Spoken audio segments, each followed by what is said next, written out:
In the heart of a forgotten town stood Blackwood House, an ancient mansion cloaked in mystery and shadow. For decades, the townsfolk whispered tales of its dark past, warning outsiders to stay away. But curiosity has a way of drawing the brave and foolish alike, and Jacob Collins was both. A historian by profession, Jacob heard the tales of Blackwood House and decided to investigate its secrets. Determined to write the definitive history of the mansion, he arrived one cold, misty evening with a camera, a flashlight, and a notebook. The iron gates creaked as he pushed them open, revealing a path overgrown with twisted vines.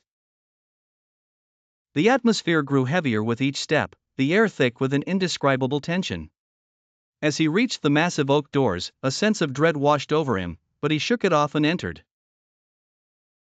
The interior of the house was frozen in time, with dust-covered furniture and cobwebs hanging like tattered drapes. Faded portraits of stern-faced ancestors lined the walls, their eyes seeming to follow Jacob as he moved.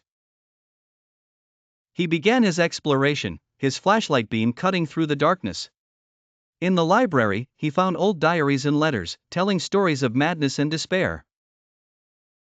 But it was in the attic that he made a chilling discovery, a room filled with children's toys and a single, decrepit crib.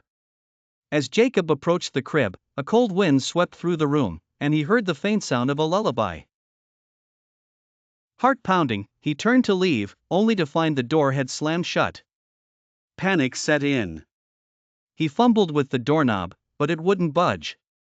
The temperature dropped, and his breath formed visible puffs in the air. The lullaby grew louder, more sinister.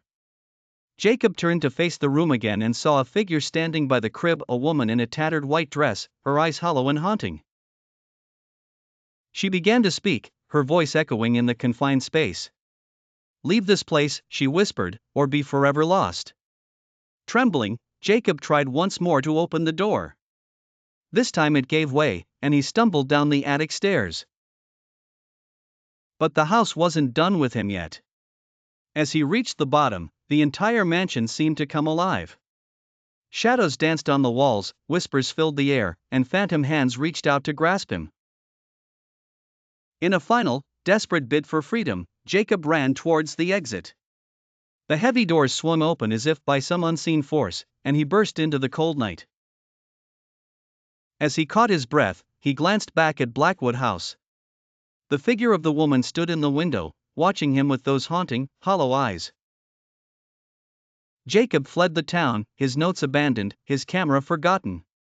He never spoke of what he had seen, but the terror of Blackwood House stayed with him forever. And the house? It remains, waiting for the next soul brave or foolish enough to enter its domain.